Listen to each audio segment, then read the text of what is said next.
Hi, it's Stacy with Bridges 52.7, and I'm going to try to get to chat about a couple different movies on one reel and see how that goes. If it goes too long, I will try to go ahead and stop and break it up. So hold on to your horses. We'll see what happens.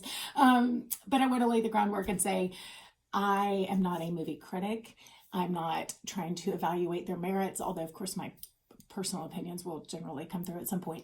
Also, I'm not really here to say if things are acceptable or not for your sensitivities. That is certainly your job to do the research and see what you're comfortable with or not. So please don't just take my recommendation and don't even assume I'm recommending anything. What I am doing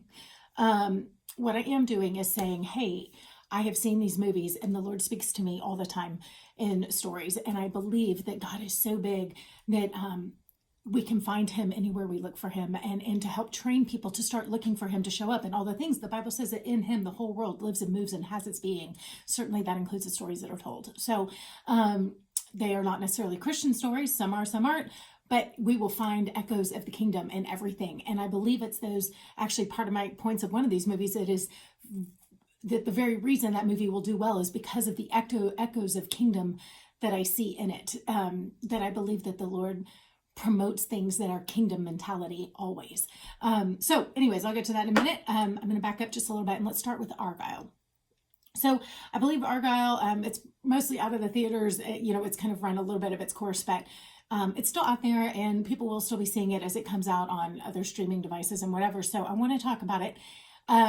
My friends do this podcast, which I got to be on a couple of times. It's so fun. So if you get a chance, check them out. I think they're amazing. It's the Movie Proposal podcast, and Joshua Lindsay is a friend of mine who puts it on, and Sky Jatani, and anyway, so it's fantastic. But they do this whole like marriage theme. It's really cute. So they do something new, something blue, something old, something new, something borrowed, something blue, right?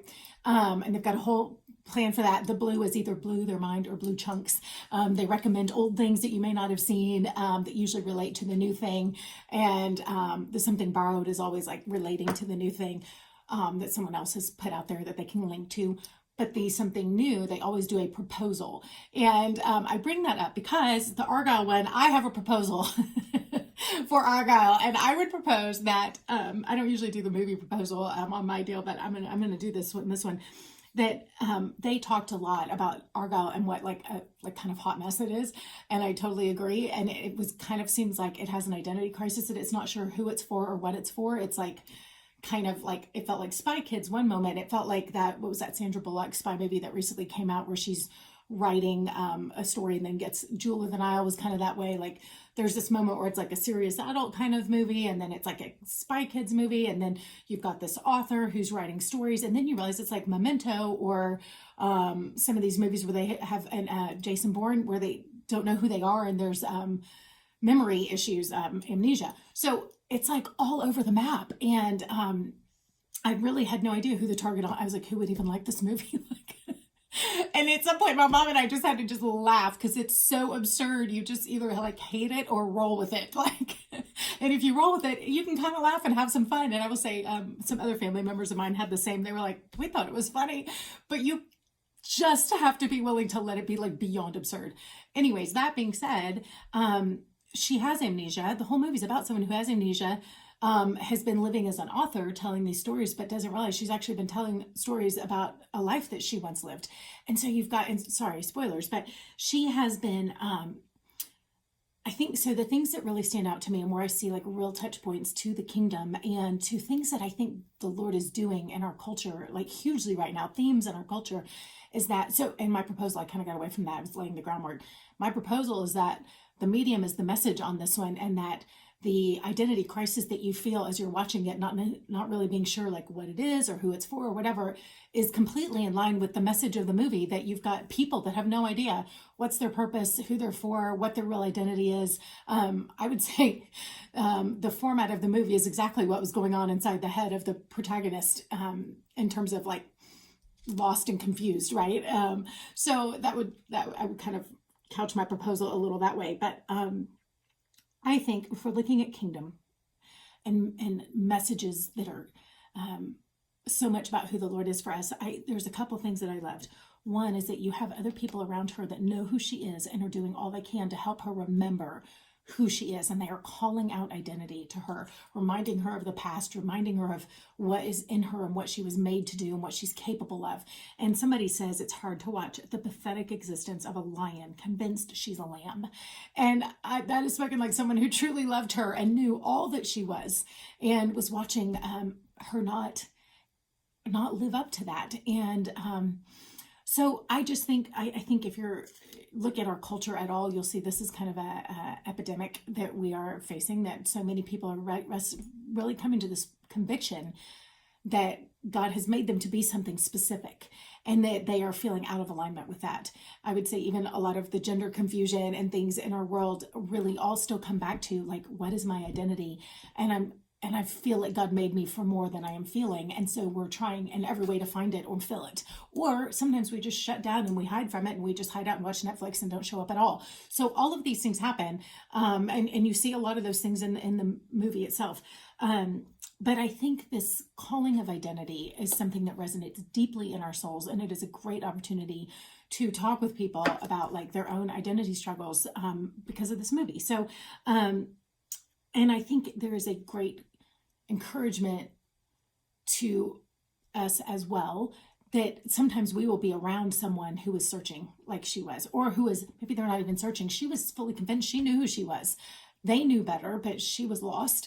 And so there will always, I wrote down, there will always be traces of truth for someone who knows how or where to look. And as she started looking at all the stories she had written and whatever, she had been writing the truth of who she was in every book she wrote, but she missed it. And she just thought she was making it up. She didn't realize that everything she was doing was actually a truth about who she was. And there's a woman that I know, Melody Dallern, if you're ever curious to do deeper identity work, she's amazing. And she does a great job of, like, walking through, like, she might ask you, what were your favorite childhood television shows, your favorite childhood superheroes, and who did you always want to be when you grew up? She asked me those. And I realized I had the same answer for every one of them, which is telling. I was actually probably more laser focused, and it was all Wonder Woman. Like, I didn't see that as a real identity statement to me at all. I just thought, it's whatever, it's a superhero. But then I started realizing, like, there was a theme there.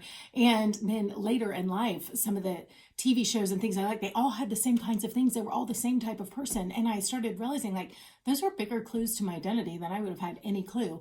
And in very specific ways, right? So you will have specific ways that these things show up for you and make sense to you as to who you are. And there will be people around you that will see you differently than you do, and they can speak to that. And I guess our question is, are we going to come into agreement with that? And not that we have to agree with, some people are wrong, right? But are we going to just rebel against all of it because it doesn't seem right? Or are we willing to, like, go deeper and do the work and ask the questions and see if there's truth in it? So interesting food for thought. This has gotten a little long, and this identity stuff is, like, so crazy fun for me. So I would love to go deeper on that, but I think I need to just sign off now. But it is a really interesting thing to watch this movie with those questions of identity in your head, see what you might see what might come out about your own heart if you kind of dig deeper and go, what's always been there? What common thread has been throughout my life, and the things that I'm drawn to, the things of that I aspire to, things that touch my soul, right? But also in the people around you, to be kind of have eyes and ears to help call that out in them, because sometimes people don't see what everyone else around them can see. So sometimes we need help finding that for ourselves, which is why someone like Melody has an entire business built around this, because people are desperate to see their own identity and that of their children, and to be able to speak life into that place in us. So feel free to reach out to her or reach out to me if you want her contact information, if you're curious to go deeper on that. So anyways, this was way more than I thought, but hopefully it's some good touch points, and gives you some interesting resources to think about. All right, well, I'll come back for another one.